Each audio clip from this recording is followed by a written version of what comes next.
Hello दोस्तों, आज हम आपके लिए लेकर आए हैं भगवान विष्णु की एक बहुत ही छोटी सी प्यारी सी कहानी। आप लोग इसको सुनिएगा। कहानी अच्छी लगे तो लाइक भी जरूर कीजिएगा। अगर आप लोग हमारे चैनल पर नए आए हैं तो सबसे पहले हमारे चैनल को सब्सक्राइब कर लीजिए ताकि हम नई नई कहानियाँ आप तक पहुँचाते रहें। तो चलिए दोस्तों, हम बढ़ते हैं अपनी कहानी की ओर। एक बार भगवान विष्णु जी शेषनाग पर बैठे बैठे बोर हो गए और उन्होंने धरती पर घूमने का विचार अपने मन में किया। वैसे भी उनको बहुत साल हो गए थे धरती पर घूमे हुए और वह अपनी यात्रा की तैयारी में लग गए। स्वामी को तैयार होता देखकर माता लक्ष्मी ने उनसे पूछा, आज सुबह सुबह कहाँ जाने की तैयारी हो रही है? भगवान विष्णु ने माता लक्ष्मी से कहा, हे देवी, मैं धरती पर घूमने के लिए जा रहा हूँ। माता लक्ष्मी ने अपने मन में कुछ सोचा और बोली, हे देव, क्या मैं भी आपके साथ चल सकती हूँ? भगवान विष्णु ने 2 पल सोचा और फिर कहा, एक शर्त पर तुम मेरे साथ चल सकती हो। तुम धरती पर पहुंचकर उत्तर दिशा की ओर बिल्कुल मत देखना। इसके साथ ही माता लक्ष्मी ने हाँ कह के अपनी बात मनवा ली और सुबह सुबह माँ लक्ष्मी और भगवान विष्णु धरती पर पहुंच गए। अब सूर्य देवता निकल रहे थे।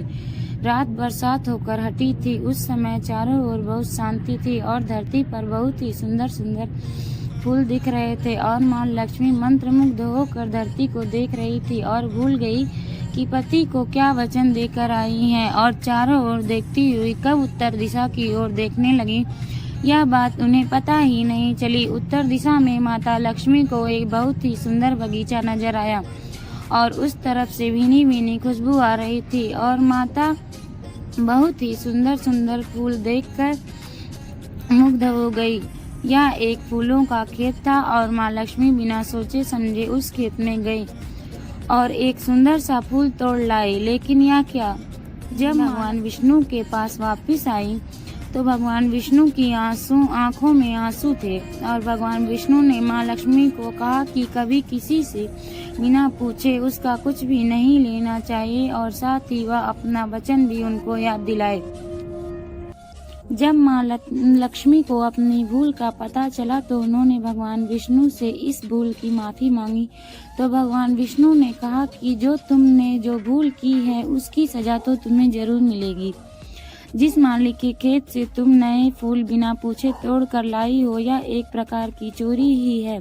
इसलिए अब तुम 3 साल मालिक के घर नौकर बनकर रहोगे। उसके बाद मैं तुम्हें बैकुंठ में वापस लाऊंगा। माँ लक्ष्मी ने चुपचाप सर झुकाकर हाँ कर दी। आजकल की लक्ष्मी थोड़ी ही थी और माँ लक्ष्मी एक गरीब औरत का रूप धारण करके उस खेत के मालिक के घर गई। घर क्या, एक झोपड़ा था और मालिक का नाम माधव था। माधव की बीवी, 2 बेटे और 3 बेटियां थीं। सभी उस छोटे से खेत में काम करके किसी तरह से गुजारा करते थे। माँ लक्ष्मी जब एक साधारण और गरीब औरत बनकर जब माधव के झोपड़े में गई तो माधव ने पूछा, बहन, तुम कौन हो और इस समय तुम्हें क्या चाहिए? तब माँ लक्ष्मी ने कहा, मैं एक गरीब औरत हूँ। मेरी देखभाल करने वाला कोई नहीं है। मैंने कई दिनों से खाना भी नहीं खाया। मुझे कोई सा भी काम दे दो, साथ में मैं तुम्हारे घर का सारा काम भी कर दिया करूँगी।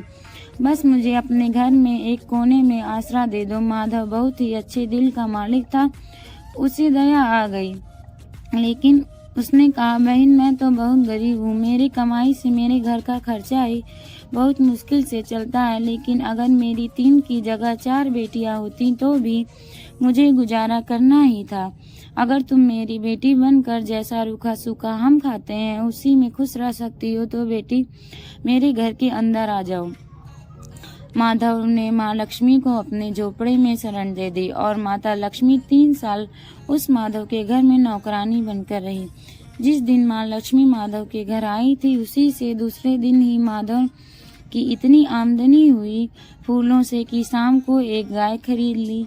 फिर धीरे धीरे माधव ने काफी जमीन भी खरीद ली और सबने अच्छे अच्छे कपड़े भी बनवा लिए और फिर एक बड़ा पक्का घर भी बनवा लिया। बेटियां और बीवी ने गहने भी बनवा लिए और अब मकान भी बहुत ही बड़ा बनवा लिया था। माधव हमेशा यह सोचता था कि मुझे यह सब इस महिला के आने के बाद ही क्यों मिला है। इस बेटे के रूप में मेरी किस्मत आ गई है। और अब 2 से 5 साल बीत गए, लेकिन माँ लक्ष्मी अब भी घर में और खेत में काम करती ही थी। एक दिन माधव जब अपने खेतों से काम खत्म करके घर पर आया तो उसने अपने घर के सामने द्वार पर एक देवी स्वरूप गहनों से लदी एक औरत को देखा। ध्यान से देखकर पहचान गया, अरे यह तो मेरी मुंह बोली चौथी बेटी है, यानी कि यह तो वही औरत है। और पहचान गया, अरे यह तो माता लक्ष्मी है। अब तक माधव का पूरा परिवार बाहर आ गया था और सब हैरान होकर माता लक्ष्मी को देख रहे थे। माधव बोला, हे माँ, हमें माफ कर दो, हमने तुमसे बहुत काम अनजाने में करवाया है। माँ, यह कैसा अपराध हो गया। हे माँ, हम सबको माफ कर दो। अब माँ लक्ष्मी मुस्कुराई और बोली, माधव, तुम बहुत ही अच्छे और दयालु व्यक्ति हो। तुमने मुझे अपनी बेटी की तरह रखा, अपने परिवार के सदस्य की तरह से। बदले में मैं तुम्हें वरदान देती हूँ कि तुम्हारे पास कभी भी खुशियों और धन की कमी नहीं रहेगी। तुम्हारे सारे सुख मिलेंगे जिसके तुम हकदार हो। और फिर माँ अपने स्वामी के द्वारा भेजे हुए रथ में बैठकर वैकुंठ चली गई। दोस्तों, कहानी अच्छी लगी हो तो प्लीज़ लाइक कीजिए और चैनल को सब्सक्राइब भी कीजिए। आगे हम फिर नई कहानी में, अगली कहानी में मिलेंगे। तब तक के लिए धन्यवाद।